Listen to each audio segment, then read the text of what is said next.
So hello everyone. सो रात के बज रहे हैं 11 और आज है हमारा 18 मार्च।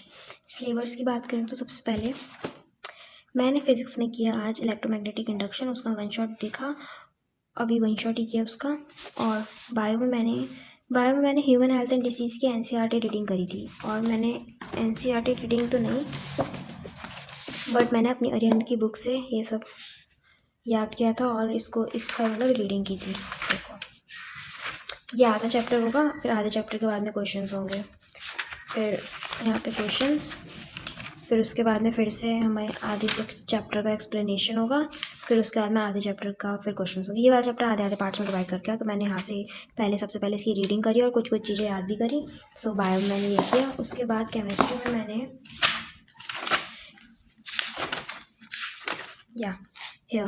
केमिस्ट्री में मैंने इसके थोड़े बहुत क्वेश्चन प्रैक्टिस कर लिए थे। एनसीईआरटी रीडिंग कर ली। क्वेश्चन प्रैक्टिस मैंने थोड़े से किए हैं, मतलब ज़्यादा नहीं किए, तो टिक करूँ ना करूँ, मतलब अभी थोड़े से और करना है।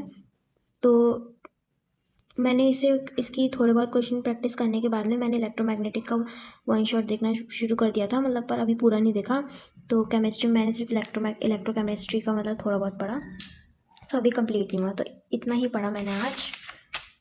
And yes, now let's take a challenge for next 13 days.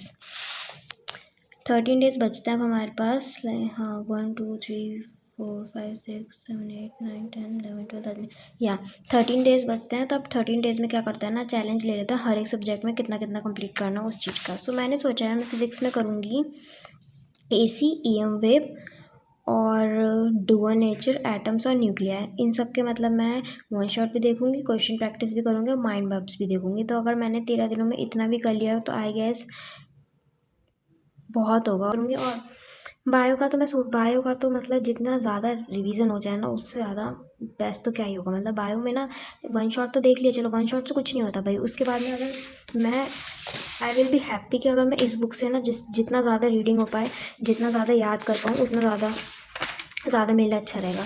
So bio में तो मुझे बस यही है कि इस बुक से मैं ज़्यादा से ज़्यादा याद कर पाऊँ और इसकी रीडिंग कर पाऊँ, विच इज़ वेरी इंपॉर्टेंट। तो बायो में यही है। और केमिस्ट्री में मेरे को नेक्स्ट 13 डेज में करना है electrochemistry, chemical kinetics, D&F and coordination. ये नेक्स्ट 13 डेज के लिए कुछ चैप्टर्स हैं, क्योंकि सॉल्यूशन इलेक्ट्रोकेमिस्ट्री और केमिकल काइनेटिक्स के क्वेश्चंस इतने इजी नहीं होते हैं। उनमें काफ़ी टाइम लगता है करने के लिए, अगर आप अच्छे मार्क में क्वेश्चंस कर रहे हो। So it is not easy to complete them. बाकी तो मैं अभी छोटे छोटे टारगेट्स ही ले रही हूँ ताकि वो पूरे हो जाएँ।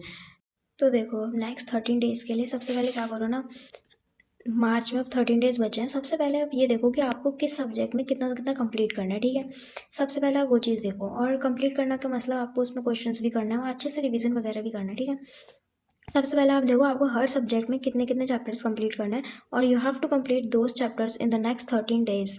और उसके लिए चाहे आपको दिन में कितने भी आवर्स पढ़ना पड़े, ठीक है, क्योंकि दिमाग को पागल बनाना सबसे ज़्यादा इंपॉर्टेंट है। मैं तो यही कहूँगी, दिमाग को पागल बनाना सबसे ज़्यादा इंपॉर्टेंट है। सो these hours are nothing. You have to just concentrate, focused. Don't try to just mess with your sleep cycle. Please अपना स्लीप साइकिल बिल्कुल ख़राब मत करना, ढंग से सोना। बिकॉज अगर आप ढंग से नहीं सोओगे तो फिर उसके बाद में आप 4-5 घंटे भी पढ़ लोगे, उसके बाद आपके सर में दर्द होगा, फिर उसके बाद आप सो जाओगे फिर से, या फिर आप नहीं पढ़ पाओगे। तो उस चीज़ का बिल्कुल भी यूज़ नहीं है, क्योंकि मैंने काफ़ी टाइम से पढ़ा नहीं। अब उसके बाद में मैं अब थोड़ा सा भी पढ़ लेती हूँ, उसके बाद में मेरे सर में दर्द आता है, फिर उसके बाद में सब कुछ ख़राब हो जाता है। तो प्लीज़ अगर आप भी मेरी तरह सेंसिटिव, या फिर क्या बोलूँ, जो भी है, तो अगर आप ऐसे हो तो बिल्कुल मेरी तरह तो बिल्कुल भी ऐसे मत करना। और सबसे ज़्यादा इंपॉर्टेंट बात, पूरे दिन भर किताब खोल कर पढ़ना इज़ नॉट द स्टडी। आप किसको बेवकूफ़ बना रहे हो? लाइक मैं तो किसी को बेवकूफ़ बना रहे हो, है ना। Don't do this kinds of things now. Slots में पढ़ो। और मैं भी ऐसे ही करती हूँ, पूरे दिन भर किताब खोल के बैठी रहती हूँ। मुझे अब पता चल गया है कि उस चीज़ से कोई पढ़ाई वढ़ाई तो हो नहीं रही है, और सर में दर्द और होता है उस चीज़ से। तो आप लोग भी, अगर आप पूरे दिन पर किताब खोल के पढ़ने की कोशिश कर रहे हो, सबसे पहले वो बंद कर दो। क्योंकि पूरे दिन भर तो एक टॉपर भी नहीं पढ़ता भाई, स्लॉट्स में पढ़ता है वो। और तभी कहते हैं ना, 2 घंटे के बाद बीच बीच में टाइम लेना इसलिए इंपॉर्टेंट होता है। अगर कोई कह रहा है तो बेचारा कुछ कुछ सोच समझ के बोल रहा होगा, कोई सही ही बोल रहा होगा, है ना। तो एक बार वो भी आप देखना कि मतलब पूरा कंटिन्यूसली मत पढ़ा करो। या सो यही मार्च के 13 डेज में अच्छे से आप स्ट्रैटेजी बनाओ, उस हिसाब से पढ़ो, फिर उसके बाद फिर से अप्रैल में बनाना, बिकॉज स्ट्रैटेजीज तो ऐसी होता है ना, बनानी पड़ती है। या और most of you were asking कि मेरे सब्जेक्ट्स क्या हैं, तो मैं बता दूँ, मेरे पास इंग्लिश है, मेरे पास फिज़िक्स है, केमिस्ट्री और बायो है, मेरे पास सिर्फ यही सब्जेक्ट्स हैं, ठीक है। और मैं फिज़िक्स कहाँ से पढ़ रही हूँ, मैं फिज़िक्स पढ़ रही हूँ अक्षय त्यागी सर से। केमिस्ट्री में मैं किसी को भी पढ़ लेती हूँ, सबसे ज़्यादा मेरे को इंपॉर्टेंट या फिर सबसे ज़्यादा मेरे को केमिस्ट्री के स्टार्टिंग चैप्टर्स में लगता है कि मेरे को उनकी थ्योरी पता होनी चाहिए, तो मैं थ्योरी के लिए फॉलो करती हूँ लर्नो हब चैनल जो है उसको, और एक और सर है, मेरे को याद नहीं आ रहा उनका नाम, या सौरभ रैना सर। तो थ्योरी वगैरह के लिए मैं उनको फॉलो करती हूँ, ताकि मेरे को एटलीस्ट थ्योरी अच्छे से पता चल जाए चैप्टर की, ठीक है। उसके बाद में बच्चा बायो तो देखो मैं किसी भी पढ़ लेती हूँ, बायो के लिए मेरा कोई भी स्पेसिफिक टीचर नहीं है, तरुण सर से या फिर विपिन सर से, सीप मैम से, मैं किसी भी पढ़ लेती हूँ, रक्षिता मैम से, एनी वन ऑफ दैम। या अभी तो सीप मैम के लाइव चल रहे हैं, तो फिलहाल मैं सीप मैम के लाइव देख रही हूँ।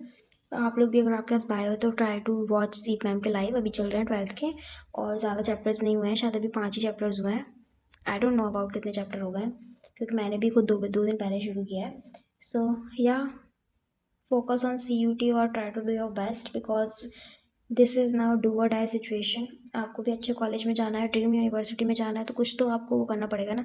And I am telling you one thing, अगर आपने अभी ये सब कर लिया ना, उसके बाद अगर आप 1 महीने बाद सोचोगे आपने कुछ किया, आप कहोगे कि मतलब मैंने तो कुछ किया ही नहीं भाई, वो तो बहुत कम था, मतलब आपको ऐसा लगेगा कि नहीं कि मैं आपने इतना ज़्यादा मेहनत की थी, आपको ऐसा लगेगा ठीक है भाई, बट आप एटलीस्ट सेटिस्फाइड हो गए अपने आप से ना, उसके बाद आप ये तो नहीं सोचोगे कि ना, satisfaction is very important. So I am telling you, अपने आप को सेटिस्फाई करो, जितना आपसे पढ़ा जा रहा है उतना पढ़ो। Thank you so much.